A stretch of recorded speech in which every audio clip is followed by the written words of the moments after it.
Hello guys, कैसे आप सब? आपका स्वागत है मेरे चैनल एसवीआर की बड़े में। भाई होप करता हूँ आप सब मजे में होंगे। आज स्टार्ट कर रहे हैं अपन नेल्सन मंडेला चैप्टर का सेकंड पार्ट। आगे का कंटिन्यू करेंगे। आगे का कंटिन्यू करने से पहले आपको थोड़ा पिछले का वापस रिकैप कर लेते हैं। ठीक है guys, ये पीछे का रिकैप। ये स्टोरी स्टार्ट होती है 10 मई के दिन से। ऑटम का सीज़न चल रहा है। नेल्सन मंडेला बताता है कि बहुत से देशों से बहुत लोग आए हुए हैं, बड़े बड़े प्राइम मिनिस्टर्स आए हुए हैं, प्रेसिडेंट्स आए हुए हैं बहुत से देशों से। सब एक मीटिंग अटेंड करना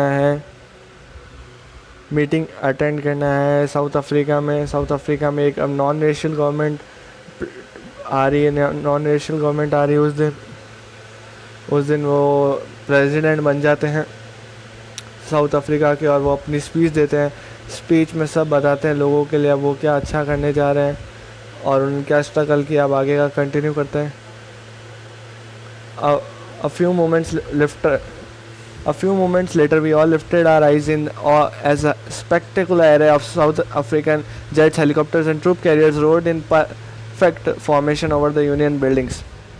थोड़ी देर के बाद हमने अपने आँख के ऊपर की तरफ देखा। हमें ऑ का मतलब होता है, आप साथ में पेंसिल लेके भी बैठ सकते हो, जो डिफ़िकल्ट वर्ड की मीनिंग भी लिख सकते हो। ऑ का मतलब होता है कि रिस्पेक्ट की फीलिंग।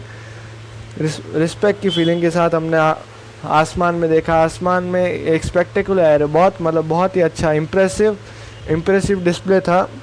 किस चीज़? साउथ अफ्रीकन जेट्स जो इधर उधर घूम रहे थे, जो आसमान में उड़ रहे थे। Helicopters, troop carriers rode in perfect formation, और एक वो फॉर्मेशन बना रहे थे यूनियन बिल्डिंग्स के ऊपर। It was not only a display of pin point precision and military force. वो एक पिन पॉइंट प्रिसिशन मतलब एक एग्जैक्ट और एक्यूरेट एक प्रिसिशन नहीं था मिलिट्री फोर्स का, बल्कि एक डेमोन्स्ट्रेशन था मिलिट्रीज लॉयल्टी टू डेमोक्रेसी। जो मिलिट्री की लॉयल्टी होती है डेमोक्रेसी की तरह, उसका डेमोन्स्ट्रेशन था, उसका दिखावा था। वो दिखाना चाहते थे to a new government that had been freely and fairly elected. एक वो वाली नई गवर्नमेंट के लिए जो एकदम फ्रीली और फेयरली इलेक्ट होके आई है। Only moments before, the highest generals of the South Africa Defence Force and Police, their chest bedecked with ribbons and medals from days gone by, saluted me and pledged their loyalties. उससे थोड़ी देर पहले ही जो higher general है south Africa के defence force के और police, the chest बेडेक का मतलब होता है डेकोरेटेड, मतलब उनके चेस्ट पे उनको रिबन्स अवार्डेड किए गए थे, रिबन्स मेडल्स अवार्डेड किए गए थे थोड़ी देर पहले ही। Saluted me and pledge their loyalty, उन्होंने मेरे को सल्यूट किया। मेरे को मतलब इधर कौन कह रहे हैं? नेल्सन मंडेला को। और प्लेज देयर लॉयल्टी, और अपने लॉयल्टी की मतलब अपने लॉयल्टी की शपथ ली। लॉयल्टी में एक ईमानदारी। I was not unmindful of the fact that not so many years before they would had not saluted me but arrested me. मेरे को पता था कि इससे थोड़े साल पहले ही मेरे को ये हायर जो जनरल थे उन्होंने मेरे को सल्यूट नहीं करते थे, वो मेरे को अरेस्ट करते थे। Finally, a chevron of Impala jets left a smoke trail of black, red, green, blue and gold of the new South African flag. फिर थोड़ी देर बाद एक वी शेप के पैटर्न में जो जेट्स होती, शेवरन मतलब pattern in shape of V, एक ऐसा पैटर्न होता है वी शेप में पैटर्न्स में जेट्स आए, और उन्होंने ऐसा अपने स्मोक छोड़ा black, red, green, blue colour का, और एक साउथ अफ्रीकन फ्लैग आसमान में साउथ अफ्रीकन फ्लैग बना दिया। The day was symbolized for me by the playing of our two national anthems and the vision of white singing Nkosi I Africa and black singing Daistem, the old anthem of the Republic. वो दिन Nelson Mandela का कहना, वो दिन मेरे लिए बहुत ख़ास था क्योंकि उस दिन दो नेशनल एंथम सिंग हुई थी, एक तो वाइट्स की निकोसी सिकिलल आई अफ्रीका और ब्लैक्स की डाइस्टेम। Although that day neither group knew the lyrics of the anthem they one despised, they would soon know the words by heart. उस दिन ना वाइट्स को ब्लैक्स की एंथम आती थी, ना ब्लैक्स को वाइट्स की एंथम आती थी, लेकिन नेल्सन मंडेला को भरोसा था कि वो एक ना एक दिन वो सबको वो बाय हार्ट मतलब बहुत अच्छे से लर्न हो ही जाएगा। डिस्पाइस का यहाँ पर मतलब होता है हेटेड। एक थोड़े दिन पहले वाइट्स ब्लैक्स की एंथम को हेट करते थे, और वाइट्स ब्लैक्स की एंथम को और ब्लैक्स वाइट्स की एंथम को। On the day of the inauguration I was overwhelmed with the sense of history. In the first decade of the 20s, a few years after the bitter Anglo-Boer War and before my own birth, the white-skinned people of South Africa patched up their differences and erected a system of racial domination against the dark-skinned people of their own land. Inauguration के दिन मैं बहुत खुश था. I am overwhelmed. मतलब बहुत मेरे अंदर से बहुत स्ट्रॉन्ग इमोशन था. सेंस ऑफ हिस्ट्री, मेरे को मतलब हिस्ट्री की याद आ गई, पुराने सामान. द फर्स्ट डिकेड, जो पहले के 10 साल थे 20th सेंचुरी के, a few years after the bitter Anglo Boer war के बाद में और मेरे जन्म से पहले, द वाइट स्किन पीपल, जो वाइट पीपल थे साउथ अफ्रीका के, वो उन्होंने डिफरेंस करना स्टार्ट कर दिया ब्लैक्स और वाइट्स के बीच में, और एक ऐसा सिस्टम खड़ा कर दिया एक स्टार्ट कर दिया जो रेशियल डोमिनेशन करता है. मतलब रेस कलर के ऊपर डोमिनेट करता है लोगों को against the dark skin people of their own lot. जो उनके वहाँ के डार्क स्किन पीपल को उनसे वाइट स्किन वालों से अलग करता है. The structure they created the form the basis of one of the harshest, most inhuman societies the world has ever known. उन्होंने जो स्ट्रक्चर जो क्रिएट किया अपने रेशियल डोमिनेशन से, वो बेसिस था एक बहुत हार्श और मोस्ट इनह्यूमन सोसाइटीज़ जो वर्ल्ड ने, मतलब जो ऐसी सोसाइटी उन्होंने बनाई, जैसी ऐसी हार्श सोसाइटी उन्होंने बनाई, ऐसे हार्श उनके रूल थे जो जैसी कभी वर्ल्ड लोगों ने कभी देखी ही ना हो. ऐसी इनह्यूमन, मतलब ब्लैक्स को बहुत परेशान करते थे whites. Now in the last decade of the 20th century, अब जो लास्ट के 10 साल है बचे हैं 20th, and my own 8th decade as a man, और मेरा जो 8th डिकेड है मैन की तरफ, that system had been overturn for ever and replaced by one that recognise the rights and freedoms of all people regardless of the colour of their skin. जैसे अब मेरा 8th decade है man के, वो वाला system अब हटा दिया हमेशा के लिए, और अब एक ऐसा सिस्टम है जो फ्रीडम, जो लोगों के राइट्स, लोगों के फ्रीडम, सबको राइट्स और सबको फ्रीडम मिलेगा, चाहे उनका कलर ब्लैक हो वाइट हो, सबको रिगार्डलेस देयर कलर, मतलब कोई भी कलर हो चाहे उनका. That they had come about through the unimaginable sacrifices of thousands of my people who were suffering and courage can never be counted or repaid. They had come, वो दिन इतने unimaginable, मतलब हम सोच भी नहीं सकते कि कितने सेक्रीफाइस लगे of thousands of my people. इस साउथ अफ्रीका के थाउजेंड्स ऑफ पीपल ने बहुत सोचे भी नहीं जा सकते इतने सेक्रीफाइस किए हैं. People who suffering and courage can never be counted और रिपेड. उनकी सफरिंग, उन्होंने जो सफ़र किया वो ना कभी गिनी जा सकती, ना कभी उनको वापस रिपेड की जा सकती, वापस लौटा सकते. ये तो बात. I felt that day as I have on so many other days that I was simply the sum of all those African patriot who has gone before me. मुझे उस दिन इनॉग्रेशन वाले दिन लगा कि मैं उन सब लोगों का सम हूँ जो मेरे से पहले, अफ्रीकन पैट्रियट मेरे से पहले निकले गए. मतलब उसका कहने का सिंपल में उसका कहने का ये मतलब है, सब ने अपना अपना पार्ट प्ले किया. जितने भी अफ्रीकन पैट्रियट थे उन सब ने अपना अपना पार्ट प्ले किया. सब ने अपने तरफ से इंडिपेंडेंस के लिए स्ट्रगल किया. सब ने थोड़ा थोड़ा स्ट्रगल किया, और उसी थोड़े में जो सबसे लास्ट में स्ट्रगल किया वो था नेल्सन मंडेला. अब उसका कहने का मतलब मैं उन सब का सम, उन सब ने पूरा जोर लगा दिया, और मैंने उस स्ट्रगल को ऐसा ट्रिगर किया कि आज हम इंडिपेंडेंट हैं. और मैं उन जो भी आगे मेरे पहले मर चुके हैं, बीत चुके हैं, मैं उन सब का सम हूँ. मतलब उन पूरी स्ट्रगल को, जितना भी स्ट्रगल है उसको मैंने आगे बढ़ाया है. That long and noble line ended and now begin again with me. वो लॉन्ग नोबल लाइन जो अफ्रीकन पैट्रियट्स की लाइन, वो मेरे पे ही ख़त्म हुई और फिर से मेरे से ही शुरू हो रही. मेरे से ख़त्म तो हुई है, लेकिन शुरू कैसे हो रही, वापस वही प्रेसिडेंट बन रहे, तो अब उनसे आगे जो आएंगे वो भी वापस लोगों की फ्रीडम के लिए, रिपब्लिक के लिए देखेंगे. I was pain that I was not able to thank them with and that they were not able to see what the sacrifices I wrought. मुझे दुख था कि मैं उन लोगों को, जिन लोगों ने स्ट्रगल किया, जो भी पैट्रियट्स ने स्ट्रगल किया, उनको नहीं दिखा सकता कि उनके सेक्रीफाइस आज क्या अचीव हैड रॉट. मतलब क्या उन सेक्रीफाइस ने आज क्या अचीव कर चुके हैं. हैड रॉट मतलब had achieved. The policy of apartheid created a deep and lasting wound in my country and my people.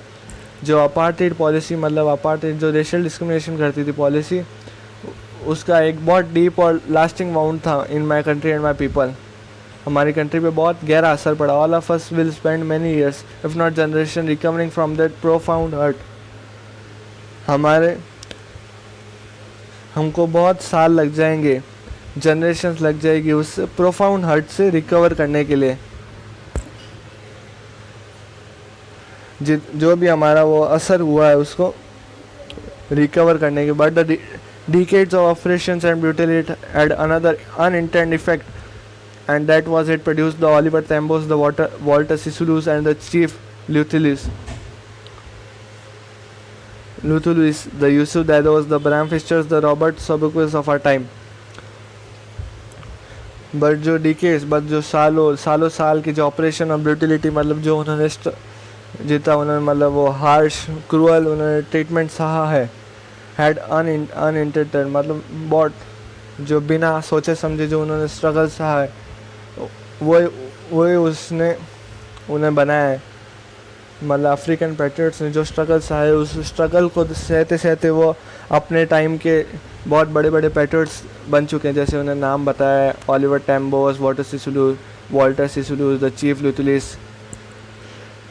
ये भी जैसे हमारे इंडिया में स्ट्रगल करते करते बहुत सारे थे, बहुत सारे शहीद हो गए, जैसे भगत सिंह, सुभाष चंद्र बोस, ये वैसे ही हैं। इन्होंने भी खूब ब्रूटलिटी सही है।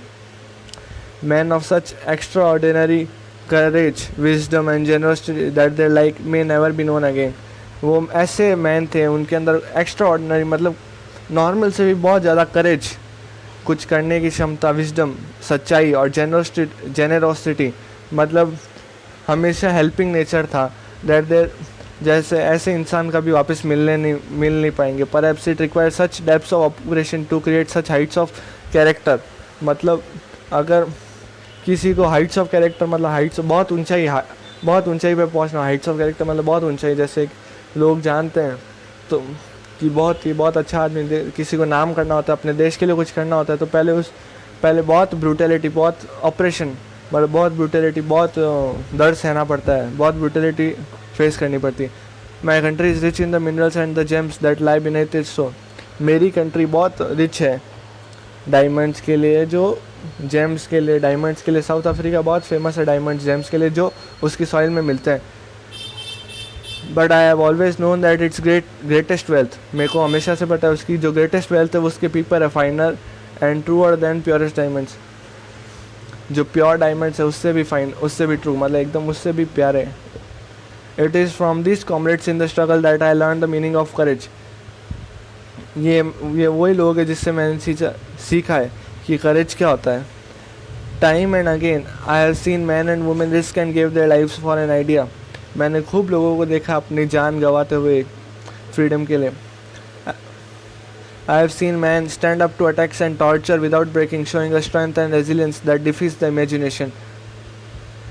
मैंने खूब लोग देखे हैं जो stand up to attacks and tortures without breaking, showing a strength and resilience, मतलब जिन्होंने खूब टॉर्चर सहा है लेकिन फिर भी कभी हार नहीं मानी, कभी इतना रेजिलियंस, मतलब जो वो नियम, वो रेजिलियंस का मतलब होता है जो नियम उन्होंने अप्लाई करने की कोशिश की, फिर भी उनको रिफ्यूज़ कर दिया नियमों को। That डिफीज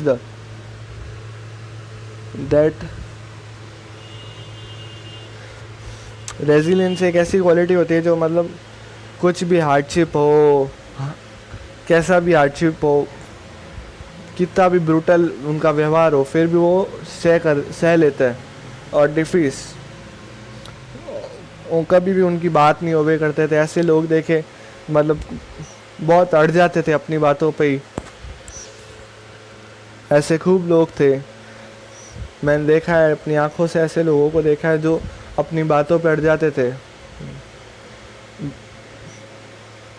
I learn that courage was not the absence of fear but the Triumph over it.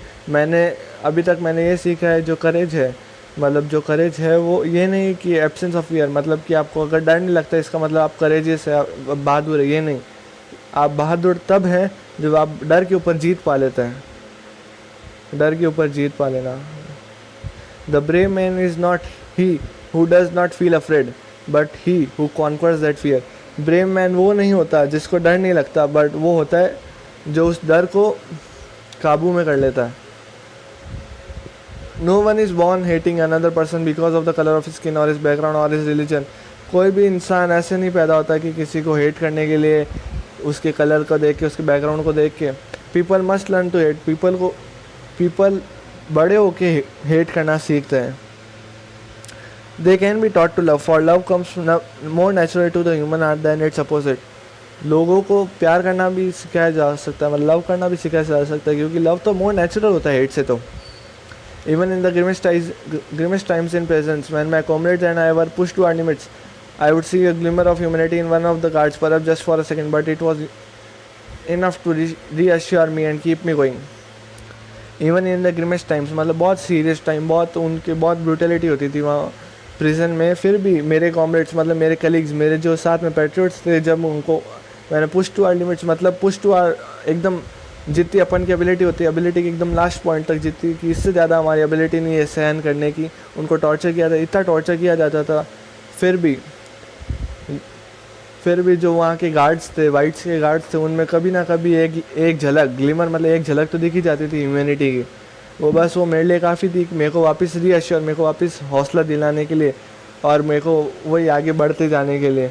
Mains goodness is a flame that can be hidden, but man की जो, आदमी की जो अच्छाई होती है, वो एक ऐसी फ्लेम है जो कभी भी छुप सकती है लेकिन कभी बुझ नहीं सकती। एक ऐसी चिंगारी है जो छुप सकती है लेकिन बुझ नहीं सकती। तो ये गाइस, होप करता हूँ आपको समझ में आया। अगर कुछ भी आपको अच्छा लगा हो, वीडियो से कुछ बेनिफिट मिला हो, तो प्लीज़ भाई वीडियो को लाइक कर देना, आगे दोस्तों के साथ शेयर कर देना, सबका बेनिफिट होना चाहिए भाई। अगर अभी तक चैनल को सब्सक्राइब नहीं किया तो भाई चैनल को सब्सक्राइब जरूर कर देना। थैंक यू गाइस, मिलते हैं नेक्स्ट पार्ट के साथ। बाकी का अगले पार्ट में आएंगे। और अभी तक अगर फर्स्ट पार्ट नहीं देखा है तो फर्स्ट पार्ट की मैं लिंक डिस्क्रिप्शन में दे दूँगा। Thank you guys.